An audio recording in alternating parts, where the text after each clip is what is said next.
शुभ प्रभात प्यारे बच्चों। Divine public school Mohanapur Gorakhpur के वीडियो पाठशाला में मैं संजीत पांडे आपका बहुत बहुत स्वागत करता हूं। बच्चों, आज हम कक्षा 12वीं विषय हिंदी आरोह भाग 2 के काव्य खंड में संकलित फिफ्थ चैप्टर था, जो 5 चैप्टर है, 5वां अध्याय है सहर्ष स्वीकारा, गजानन माधव मुक्तिबोध की रचना है और बहुत ही दिल को छूने वाली रचना है।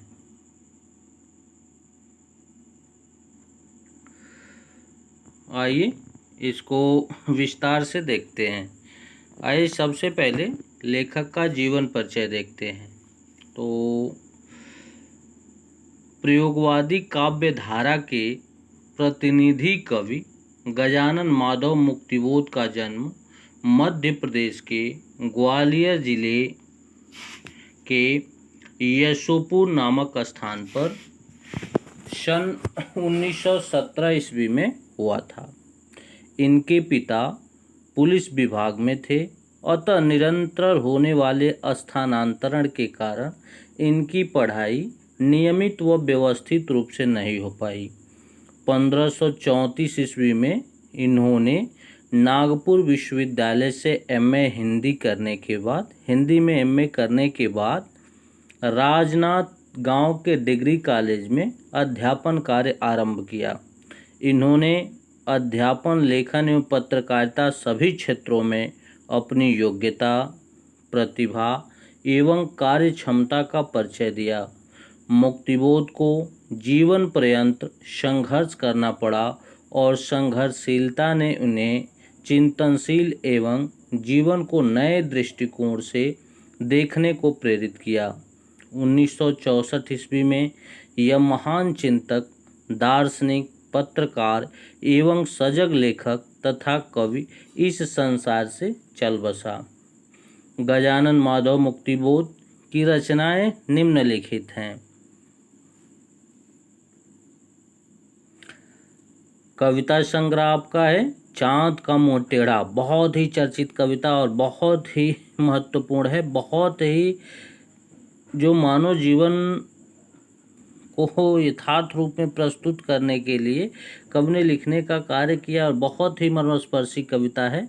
भूरी भूरी खाक धूल, कथा साहित्य, काठ का सपना, विपात्र, सतह से उठता आदमी। आलोचना है कमायनी एक पुनर्विचार, नई कविता का आत्मसंघर्ष, नए साहित्य का सौंदर्य शास्त्र, समीक्षा की समस्याएं एवं साहित्य की डायरी, भारत इतिहास और संस्कृति आपका आलोचना है। आइए एक और बात आपको बता दें कि छायावाद और स्वच्छंदतावादी कविता के बाद जब नई कविता आती है तो मुक्तिबोध उसके अगुआ होते हैं, अर्थात यही उसको स्वागत करते हैं और उस कविता के कवियों में जो प्रथम या जो मुख्य कह सकते हैं यही होने का कार्य करते हैं। मराठी संरचना से प्रभावित लंबे वाक्यों में उनकी कविता को आम पाठकों के लिए कठिन बनाया, लेकिन उनमें भावनात्मक और विचारात्मक ऊर्जा अटूट थी, जैसे कोई नैसर्गिक अंतःस्रोत हो जो कभी चुकता ही नहीं बल्कि लगातार अधिकाधिक वेग और तीव्रता के साथ उमड़ता चलता चला जाता है। कहते हैं कि इनके पास एक अंतःस्रोत अर्थात इनके मन में एक ऐसा स्रोत था जो कभी खत्म ही नहीं होता था, वह लगातार उभरता जाता था, लगातार चलता आता था। यह ऊर्जा अनेकानेक कल्पना, चित्रों और फैंटेसियों का आकार ग्रहण कर लेती है। मुक्तिबोध की रचना ऊर्जा का एक बहुत बड़ा अंश आलोचनात्मक लेखन और साहित्य संबंधी चिंतन में सक्रिय रहा। वे एक समर्थ पत्रकार भी थे, आप बड़े समर्थ और शक्तिशाली पत्रकार थे।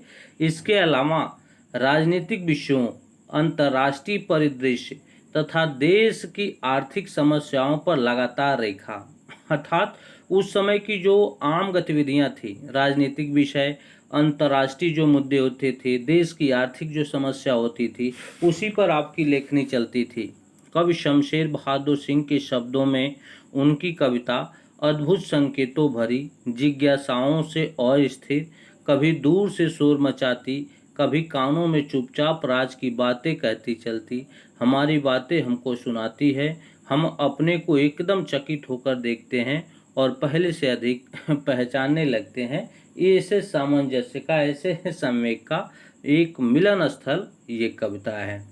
मुक्तिबोध की कविताएं सामान्यतः बहुत लंबी होती हैं, अर्थात आपका चांद का मुंह टेढ़ा और भूरी भूरी खाक धूल बहुत ही लंबी कविताएं हैं और इनकी कविताएं बहुत लंबी होती हैं।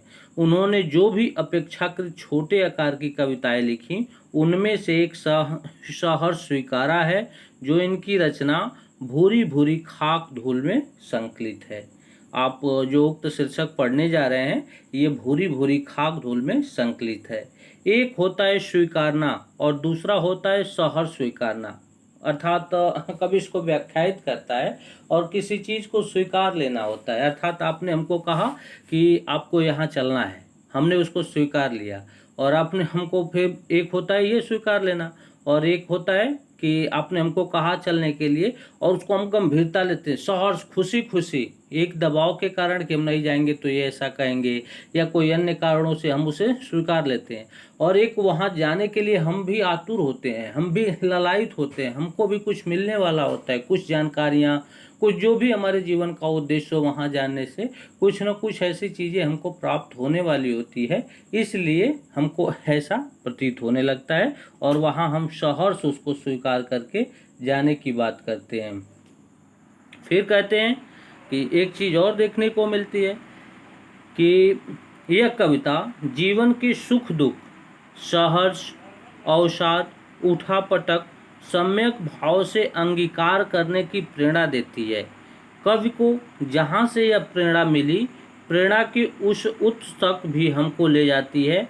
उस विशिष्ट व्यक्ति या सत्ता के इसी सहजता के चलते उसको स्वीकार किया था, कुछ इस तरह स्वीकार और आत्मसात किया था कि आज तक वह सामने नहीं भी है तो भी आसपास उसके होने का एहसास होता है, अर्थात वो अदृश्य है, दिखाई नहीं देता है, फिर भी कुछ ऐसी चीज़ें हैं कि ऐसा प्रतीत होता है कि वो मेरे पास है, वो मेरे इर्द गिर्द है, वो हमारे सामने दिखाई देता है, ऐसा महसूस होता है।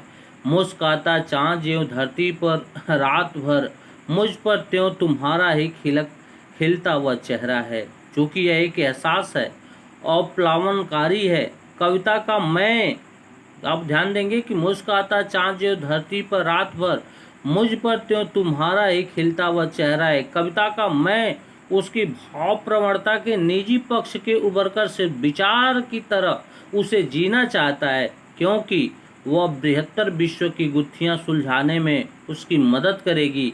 वह दिवंगता माँ, पत्नी, बहन, सहचरी कोई भी हो सकती है। सहज स्नेह की उष्मा जब विरह में अग्निशिखा सी उद्दीप्त हो उठती है, थोड़ी थोड़ी ही निसंगता भी एकदम से जरूर हो आई है और वह चाहने लगा है मोह मुक्ति, चाहने लगा है कि भूलने की प्रक्रिया एक अमावस की तरह उसके भीतर इस तरह घटित हो कि चाँद जड़ा सा ओट ले ले, अंधेरे से सामना हो तो चित्त की ताकत बढ़े। लगातार यह भौतिक और मानसिक अवलंबन अंदर तक अज्ञात भय की कामना करता है। ममता के बादल की मडराती कोमल क्योंकि भीतर पिराती है, बहलाती है, सहलाती है। आत्मीयता बर्दाश्त नहीं होती है। दृढ़ता और तंजयंता, कठोरता भी बड़े मानव मूल्य हैं, इसलिए भूल जाना भी एक कला है और किसी चीज़ की अच्छी नहीं होती। अंत में बताता है कि किसी, चाहे वह दुलार हुआ, चाहे वह प्यार हुआ, चाहे वह अच्छाई हुई, किसी चीज़ की जो अति होती है वो अच्छी नहीं होती है। हर समय की भावद्रवता भी कमज़ोर करती है। अतिशय प्रकाश में आंखें चौधिया जाती है। जब कोई अचानक, जैसे आपने देखा होगा कि जब बहुत ज़्यादा प्रकाश होता है, जब बहुत तेज सारे बल्ब जलते हैं और उसमें जब हम जाते हैं तो हमारी आंखें क्या होती है, चौधिया जाती है। इसलिए किसी हद तक वरेण्य है अंधेरा भी विस्मित का अंधेरा, अर्थात अंधेरे का होना भी स्वाभाविक है। आदमी हरदम सब कुछ याद करता चले तो जीना भी मुश्किल हो जाए। तमसो माँ ज्योतिर्गमय यदि एक प्रकार का सच है तो उतना ही बड़ा सच है पताली अंधेरे की गुफाओं में डूबना। कहता है कि तमसो माँ ज्योतिर्गमय, एक तरह का अगर ये शब्द सच है तो उतना ही सच ये भी है कि पताली अंधेरे की गुफाओं में डूबना। पताली अंधेरा मीन्स बहुत भयंकर अंधेरा। भूलना दंड सही, फिर भी मुस्कुराकर मानकर ही ग्रहण करना चाहिए। धुएं के बादल भी पूर्ण विस्मृत घटित नहीं कर पाते। कहता है धुएं के जो बादल होते हैं वो पूर्ण विस्मृति घटित नहीं कर पाते। यादों का धुंधलका वहाँ भी है। मनुष्य की संपूर्ण चेतना अंधेरा उजाला सुख दुख स्मृति विस्मृति के ताना भरनी से बुनकर एक कबीरी चादर है, जिसे आत्मा चारों ओर से यानी संपूर्णता में लपेट लेना चाहती है। जीवन का निष्कर्ष यही है कि वह किसी का नहीं बल्कि सब उसकी परछाई है। प्रश्न यह उठता है कि वह है कौन? दिवंगता माँ या प्रिया? बेहतर जीवन दर्शन जो ईश्वर निरपेक्ष होता हुआ भी उतना ही सर्वव्यापी और अपलावनकारी है जितना कबीर के राम या वर्ड्सवर्थ की मातृमना प्रकृति। कहता है दो चीज़ें देखने को मिलती है आपको, और दोनों कबीर जो उदाहरण देता है वो बहुत बड़ा उदाहरण देता है कि इसमें जो कल्पना के रूप में वो स्वीकार करता है और जिसके अपने से दूर होने का या जिसके अपने से विस्मित होने की वह कल्पना करता है, वो कौन है? वो उसकी माँ है या उसकी प्रिया है, या वो उसका कबीर के राम की तरह ईश्वर है, या वर्ड्सवर्थ कैट शैली किट्स ये सब पाश्चात्य लेखक हैं कि उनकी मातृमना प्रकृति की तरह यह गुत्थी न भी सुलझे तो भी कविता अपनी मर्मरसिता और द्वंद्व विहलता के कारण उतनी ही संगत और विशिष्ट है। साधक और साध्य की एकात्मकता तेरा तुझको सौंपता का लागे है मोर वाला ऐसा निरंकार विनय पारंपरिक साहित्य से इतर यानी आधुनिक कविता में कम ही दिखाई देता है। लेखक ने उसको हूबहू प्रदर्शित करने का कार्य किया है, ऐसी चीज़ें दिखाने का कार्य करता है। कहता है कि कि मेरे जीवन में जो कुछ भी है, उक्त अध्याय में कवि ये कहता है कि मेरे जीवन में जो कुछ भी है वह मुझे सहज स्वीकार है। कहता है मेरा सुख मेरा दुख मेरा भाग्य मेरा दुर्भाग्य जो कुछ मेरे हित में है, हम अमीर हैं हम गरीब हैं, हम कैसे किस परिस्थिति में पल कुछ रहे हैं, ये जो कुछ भी मेरे पास है हम उसमें सहर्ष स्वीकार है। अर्थात ईश्वर ने हमको दुख दिया है, हमको कष्ट दिया है, पीड़ा दिया है, सुख दिया है, शांति दिया है, बेचैनी दिया है, जो कुछ भी उसने दिया है हमने सहर्ष अर्थात खुशी खुशी उसको स्वीकार किया है। मुझे जो कुछ भी मिला है वह तुम्हारा दिया हुआ है। अब वो उसकी दिवंगत माँ है, प्रेमिका है, पत्नी है, भाई है, उसकी सखी है, उसका मित्र है, कौन है ये नहीं पता। वह तुम्हारा दिया हुआ है तथा तुम्हें प्यारा है। मेरी गर्वीली गरीबी विचार वैभव, देखेंगे आप शब्द देखेंगे तो बहुत बड़े बहुत ही उच्च कोटि के शब्दों का चयन है कि मेरी गर्वीली गरीबी, गर्वीली मीन्स होती है गर्व से भरी, बड़ा गरीबी भी ऐसी कौन सी होती है जिसमें गर्व होता है, लेकिन कभी कहता है कि मेरी गरीबी गर्वीली गरीबी अर्थात गर्व से भरी गरीबी, विचार वैभव गंभीर अनुभव दृढ़ता भावनाएं आदि सब पर तुम्हारा प्रभाव है। तुम्हारे साथ मेरा न जाने कौन सा नाता है कि मैं जितनी भी भावनाएं बाहर निकालने का प्रयास करता हूँ वे भावनाएं उतनी ही अधिक उमड़ती रहती है। तुम्हारा चेहरा मेरी ऊपर धरती पर चाँद के समान अपनी कांति बिखेरता है। कहता है तुम आसमान में हो लेकिन जो तुम्हारा प्रकाश है, तुम्हारी जो ज्योति है, वह जिस तरह चांद का प्रकाश धरती पर एक नया उजाला एक नई कांति बिखेरने का कार्य करता है, वैसे तुम ऊपर से, मैं उस रूप में तुमको पाता हूँ और तुम ऊपर से हमारे ऊपर इस तरह की एक कांति एक ज्योति एक प्रकाश बिखेरने का कार्य करते हो और उससे हम अपना स्थान निर्धारित करते हैं, उससे हम अपना जीवन यापन करते हैं। आदि आदि की बातें कवि बताता है। आइए पहला पैराग्राफ देखते हैं कि जिंदगी में जो कुछ है जो भी है सहर्ष स्वीकारा है, इसलिए कि जो कुछ भी मेरा है वह तुम्हें प्यारा है। आइए कुछ आगे बढ़ते हैं कि वह तुम्हें प्यारा है। गर्वीली गरीबी ये गंभीर अनुभव सब यह विचार वैभव सब दृढ़ता, यह भीतर की सरिता, यह अभिनव सब मौलिक है इसलिए कि पल पल में जो कुछ भी जागृत है अपलक है। आप देखेंगे संवेदना तुम्हारा है। आप कुछ कठिन शब्दों का अर्थ देखेंगे कि सहर्ष में सभी, मैंने पहले क्या बताया कि खुशी के साथ स्वीकारना मीन्स क्या होता है, मन से मना लेना या मन से मान जाना जो कुछ भी। गरीबी मीन्स क्या होती है, स्वाभिमान गर्वपूर्ण, गर्व मीन्स होती है कि स्वाभिमानी। और गंभीर मीन्स क्या होता है, गहरा। अनुभव मीन्स क्या होता है, व्यवहारिक, हम ज्ञान जो हम अपने जीवन में सीखते हैं। विचार वैभव मीन्स क्या होता है, भरे पूरे विचार से परिपूर्ण हैं हम। दृढ़ता मीन्स क्या होता है, मजबूरी होती है। सरिता मीन्स क्या होती है, नदी, भीतर की सरिता, भावनाओं की नदी। अभिनव मीन्स क्या होता है, एकदम नया। मौलिक मीन्स क्या होता है, वास्तविक। जागृत मीन्स जागा हुआ। अपलक निरंतर। और संवेदन अनुभूति। तो आइए इस पहले पद का भावार्थ देखते हैं। कवि कहता है कि मेरी जिंदगी में जो कुछ है, जिंदगी में जो कुछ है, जो भी है, सहर्ष स्वीकारा है।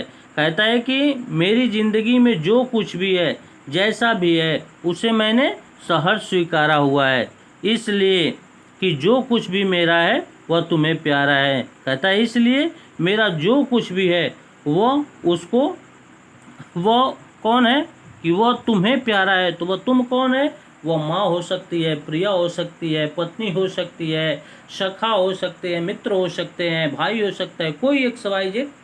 लेकिन यहाँ जो जिस रूप की तरफ वो कल्पना करता है वो या तो माँ या तो प्रेमिका, या फिर ज़्यादातर जो पक्ष जाता है वो उसकी प्रेमिका की तरफ ही जाता है, काल्पनिक प्रेमिका की संरचना करता है और उसको वास्तविक जीवन में उतारने का प्रयास करता है। और एक चीज़ और बता दें कि ज़िंदगी में जो कुछ भी है, जो भी है, सहर्ष स्वीकारा है।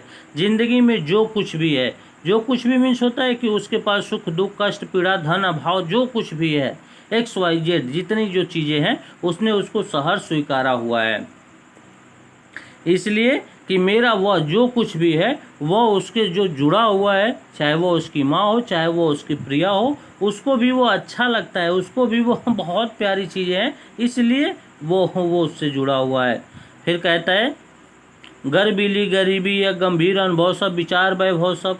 कहता है मेरे स्वाभिमान युक्त गरीबी, जो गर्व भरी गरीबी है, जीवन के गंभीर अनुभव जो हैं, विचारों का वैभव जो है, व्यक्ति की दृढ़ता, मन में बहती भावनाओं की नदी, ये सब मौलिक हैं। कहता है कि दृढ़ता या भीतर की सरिता, यह अभिनव सब मौलिक है। कहता है कि यह सब मौलिक हैं तथा एकदम नए हैं। इनकी मौलिकता, कहता है कि इसलिए कि पल पल में जो कुछ भी जागृत है वह क्या है, संवेदन तुम्हारा है। कहता है इनकी मौलिकता एकदम नई। इनकी मौलिकता का कारण यह है कि मेरे जीवन में हर क्षण जो कुछ घटता है, जो कुछ जागृत है, उपलब्धि है, वह सब कुछ तुम्हारी प्रेरणा की वजह से है। अगर तुम हमारी प्रेरणा नहीं बनी होती तो शायद ये सारी चीज़ें अब तक हमारे पास नहीं होती। आपको कहीं से किसी तरह की कोई दिक्कत अगर होती है तो आप बेहिचक पूछने का प्रयास करिएगा। आइए विशेष देखते हैं कि पहले पद का विशेष क्या होगा। तो पहला है विशेष का पहला, और जो आपके पाठ्य पुस्तक जो एग्जाम में जो प्रश्न पत्र में पूछेगा कला पक्ष और भाव पक्ष, तो भाव इसकी व्याख्या हो जाती है और कला पक्ष में यही विशेष की बातें आ जाती है। तो कवि अपनी हर उपलब्धि का श्रेय किसको देता है, तो वह तुम्हें कौन है, तो वह या तो माँ है या उसकी प्रिया है, उन दोनों को देना। प्रिया मीन्स प्रेमिका, तो उनको देना चाहता है। दूसरा क्या है, संबोधन शैली आप देख ही रहे हैं। मौलिक है कि आवृत्ति बार बार आई हुई है और उससे ये वाक्य प्रभावित बन गया है। विचार वैभव और भीतर की सरिता में रूपक अलंकार है। सहर्ष स्वीकारा, गर्बीली गरीबी, विचार वैभव में अनुप्रास अलंकार की छटा है। बोली आप देख रहे हैं खड़ी है, काव्य मुक्त छंद में है, अर्थात जो काव्य की रचना हुई है वह छंद मुक्त हुई है, एकदम छंदों से परे, जिसमें गर्बीली गरीबी एक सुंदर विशेषण का प्रयोग कवि ने करने का कार्य किया है। आइए दूसरा देखते हैं। दूसरा पैराग्राफ है कि जाने क्या रिश्ता है, जाने क्या नाता है, जितना भी उड़ेलता हूँ भर भर कर फिर आता है। देखिएगा, आप शब्दों को देखने का कार्य करिएगा, बहुत ही महत्वपूर्ण है और बहुत ही इम्पोर्टेंट है ये अध्याय। और आपको एक नई चीज़ इसमें देखने को मिलेगी, एक नई कल्पना आपकी विकसित होगी, एक नए क्षेत्र से आप अवगत होंगे, जो सब कुछ आपके लिए एकदम अद्भुत होगा और एकदम नया होगा। कहता है कि जाने क्या रिश्ता है, जाने क्या नाता है, जितना भी उड़ेलता हूँ भर भर फिर आता है। दिल में क्या झरना है, मीठे पानी का सोता है, भीतर व ऊपर तुम, मुस्काता चाँद ज्यों धरती पर रात भर, मुझ पर त्यों तुम्हारा ही खिलता वो चेहरा है। क्या देखा आपने कि कहते हैं रिश्ता, रिश्ता मीन्स क्या होता है कि रक्त का जो संबंध होता है, अर्थात जो हमसे आपसे संबंध है, जो हमारे अपने रिलेटिवों से संबंध है, वो उसकी बात करता है। तो रिश्ता कहाँ होते हैं, जहाँ रक्त के संबंध होते हैं, जहाँ जुड़ते हैं। और नाता मीन्स क्या होता है, संबंध। हम सारे लोग जितने अब एक दूसरे से जुड़ते हैं, सब नाते से जुड़ते हैं। उड़ेलना मीन्स क्या होता है, बाहर निकालना। और सोता मीन्स क्या होता है, झरना होता है। अब आप देखेंगे, इसका भावार्थ देखेंगे। कवि कहता है कि तुम्हारी साथ न जाने कौन सा संबंध है, जाने क्या रिश्ता है, जाने क्या नाता है, जितना भी उड़ेलता हूँ भर भर कर फिर आता है। कहते हैं, कवि कहता है कि तुम्हारे साथ न जाने कौन सा संबंध है या न जाने कैसा नाता है, कि मैं अपने भीतर समाये हुए तुम्हारे स्नेह रूपी जल को जितना बाहर निकालता हूँ, दिल में क्या झरना है, मीठे पानी का सोता है, सोता में झरना होता है, भीतर व ऊपर तुम, मुस्काता चाँद जो धरती पर रात भर, मुझ पर त्यों तुम्हारा ही खिलता वह चेहरा है। तो मुझ पर ही खिलता तुम्हारा, कहता है कि वह स्नेह मीठे पानी के स्रोत के समान है, जो मेरे अंतर मन को तृप्त करता रहता है। इधर मन में प्रेम है और उधर तुम्हारा चाँद जैसा मुस्कुराता हुआ चेहरा अपने अद्भुत सौंदर्य के प्रकाश से मुझे नहलाता रहता है। कवि का आंतरिक व बाह्य जगत दोनों उसी स्नेह से युक्त स्वरूप से संचालित होते हैं और उसी में अपने आप को प्रदर्शित करता है। इस बात का विशेष होगा कि कवि अपने प्रिय के स्नेह से पूर्ण आच्छादित है। दिल में क्या झरना है में प्रश्न अलंकार है। भर भर में पुनरुक्ति प्रकाश है। जितना भी उड़ेलता हूँ भर भर फिराता है में विरोधाभास है। मुक्तक छंद है, खड़ी बोली है, ये समझ चीज़ें हैं। आप कहीं से किसी तरह की दिक्कत आपको होगी तो बेहिचक आप पूछने का प्रयास करिएगा, बेहिचक पूछिएगा। अगला उद्धरण देखते हैं, थर्ड पैराग्राफ है कि सचमुच मुझे दंड दो कि भूलूं मैं तुम्हें भूल जाने की। दक्षिणी ध्रुव अंधकार अमावस्या, शरीर पर चेहरे पर अंतर में पालूं मैं, झेलूं मैं उसी में नहालूं मैं। इसलिए कि तुमसे ही परिवेष्टित आच्छादित रहने का रमणीय उजेला अब सहा नहीं सहा जाता। ममता के बादल की मटराती कोमलता भीतर पिराती है। कमजोर और अक्षम अब हो गई है आत्मा यह, छटपटाती छाती को भविष्यता डराती है, बहलाती है, सहलाती है, आत्मीयता बर्दाश्त नहीं होती है। कहता है कि देखने को मिलता है। अब इस पैराग्राफ का कुछ कठिन शब्द आप देखेंगे कि कहते हैं कि दंड मीन्स क्या होता है, सजा होता है। और दक्षिणी ध्रुव अंधकार क्या होता है कि दक्षिण ध्रुव पर छा जाने वाला गहरा अंधेरा, बहुत ही विकराल होता है वहाँ पे। अमावस्या मीन्स क्या होता है, चंद्र विहीन काली रात होती है। और अंतर मीन्स क्या होता है, हृदय अंतःकरण होता है। परिवेष्टित मीन्स क्या होता है, चारों ओर से घिरा हुआ। परिवेष्ट मीन्स आच्छादित, चारों ओर से घिरा हुआ, ढका हुआ। रमणीय मीन्स क्या होता है, बहुत ही मनोरम। उजेला मीन्स क्या होता है, प्रकाश। ममता मीन्स क्या होता है, अपनापन और या स्नेह। मडराती मीन्स छाई हुई। पिराहता मीन्स दर्द करना।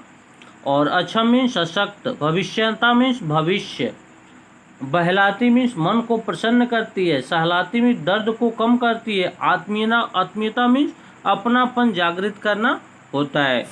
तो है देखते हैं, कभी कहता है कि जाने क्या रिश्ता, ओ सचमुच मुझे दंड दो कि भूल जाऊं मैं। कभी अपने प्रिय स्वरूपा को भूलना चाहता है। क्यों भूलना चाहता है? वह चाहता है कि प्रिय उसे भूलने का दंड दे। वह इस दंड को भी सहर्ष स्वीकार करने के लिए तैयार है, तुम्हें भूल जाने की। हम भूलूं, कहता है सचमुच मुझे दंड दो कि भूलूं मैं तुम्हें भूल जाने की। अर्थात कभी अपने प्रिया अर्थात प्रेम का जो काल्पनिक प्रेयसी है, तो प्रेयसी को भूलना चाहता है। वह भूलना चाहता है कि उसे वह प्रेयसी भूलने का दंड दे। वह इस दंड को भी सहर्ष स्वीकार करता है और उसका भी सम्मान करता है। प्रिय को भूलने का अंधकार कवि के लिए दक्षिणी ध्रुव पर होने वाली जो मास की रात्रि के समान होगा। कहता है कि वो संभव नहीं है, लेकिन फिर भी एक प्रयास है मेरा कि हम उसको ऐसे भूल जाएंगे जिस तरह दक्षिणी ध्रुव पर घनघोर काली रात होती है, जहाँ उजास का कोई एक अंश भी नहीं पहुँच पाता है, ऐसी चीज़ें देखने को मिलती है। उसी तरह मेरे लिए यह भी होगा, रात्रि के समान होगा। वह अंधकार में लीन हो जाना चाहता है, अपने आप को खो देना चाहता है, शरीर पर, चेहरे पर, अंतर में पालू मैं, झेलू मैं, उसी में नहालू मैं। कहता है कि एकदम वो अंधकारमय हो जाना चाहता है। वह उस अंधकार को अपने शरीर पर, अपने हृदय पर झेलना चाहता है। उसका कारण यह है कि प्रिय के स्नेह के उजाले ने उसे घेर लिया है, इसलिए कि तुमसे ही परिवेश आच्छादित यह उजाला अब उसके लिए, कहता है, रहने का रमणीय उजेला अब सहा नहीं जाता। परिवेश मीन्स होता है चारों तरफ से, आच्छादित मीन्स होता है छा जाना। तो कहता है कि जो उसकी प्रेसी या जो उसका प्रिय है, वो उसके स्नेह से वो उसे चारों तरफ से घेर लिया है। यह उजाला अब उसके लिए असहनीय हो गया है। अर्थात जैसे मैंने भी कहा कि आंखें चौधिया जाती है, वैसे कहता है कि यह उजाला अब उसके लिए असहनीय हो गया है। प्रिय की ममता या स्नेह रूपी बादल की कोमलता सदैव उसके भीतर मंडराती रहती है। यही कोमल ममता उसके हृदय को पीड़ा पहुंचाने का भी कार्य करती है। उसके कारण उसकी आत्मा बहुत कमज़ोर और असमर्थ हो गई है।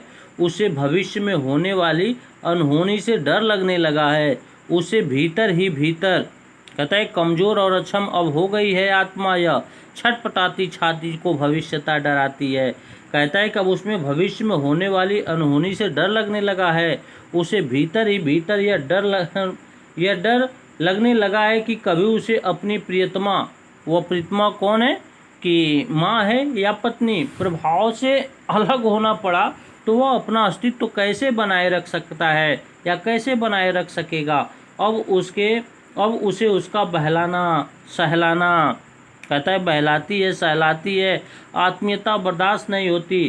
कहता है अब उसे बहलाना, सहलाना और रह रह कर अपनापन जताना सहन नहीं होता। वह आत्मनिर्भर बनना चाहता है, वह स्वयं जीना चाहता है, अपने तौर तरीके से अपना जीवन यापन करना चाहता है और खुशी खुशी पूर्वक वह रहना चाहता है।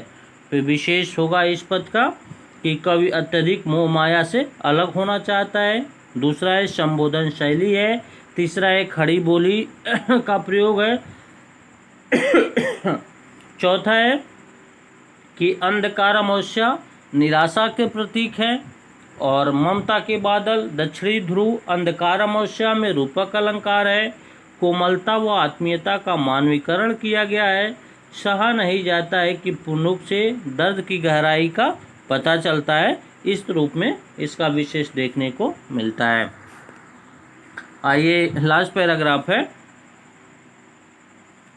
और बहुत ही महत्वपूर्ण है, आप गौर से देखेंगे कि सचमुच मुझे दंड दो कि हो जाऊं पाताली अंधेरे में, गुफाओं में, विवरों में, धुएं के बादलों में, बिल्कुल मैं लापता कि वहाँ भी तो तुम्हारा ही सहारा है।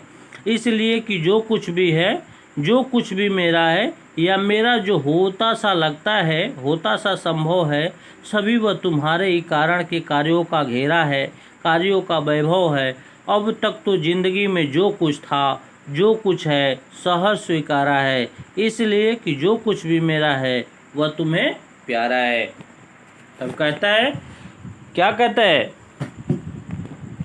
कि मैं अपनी प्रीतमा, प्रीतमा मीन्स क्या, जो उसकी प्रेमिका है, जो उसकी पत्नी है, जो सबसे प्यारी उसकी अपनी स्त्री को कहता है, अपनी पत्नी को कहता है कि मैं अपनी प्रीतमा के स्नेह से दूर होना चाहता हूँ। सचमुच मुझे दंड दो कि हो जाऊँ पाताली अंधेरे की गुफाओं में, विवरों में, धुएं के बादलों में बिल्कुल मैं लापता। कहता है कि मैं अब उसके प्रेम से अपने आप को दूर करना चाहता हूँ। वह उसी से दंड की याचना करता है कि मुझे दंड दो, अर्थात वह उसी से दंड की याचना करता है और ऐसा दंड चाहता है कि प्रीतमा के न होने से वह पाताल की अंधेरी गुफाओं में, वह सुरंगों में खो जाए, जहाँ जा पाना, देख पाना, उजाले तक का पहुँच पाना संभव न हो। ऐसी जगहों पर स्वयं का अस्तित्व ही अनुभव नहीं होता, या फिर वह धुएं के बादलों के समान गहन अंधकार में लापता हो जाए जो उसके न होने से बना हो।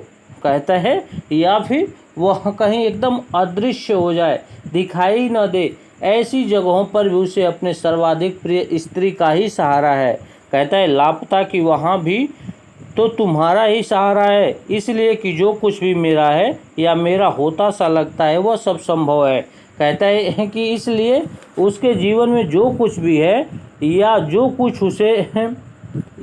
कुछ उसे अपना सा लगता है वह सब उसी के कारण है। उसकी सत्ता, स्थितियाँ, भविष्य की उन्नत या अवनत सभी संभावनाएं प्रीतमा के कारण ही हैं। कवि का हर्ष विषाद, उन्नत या अवनत सदा उससे ही संबंधित है।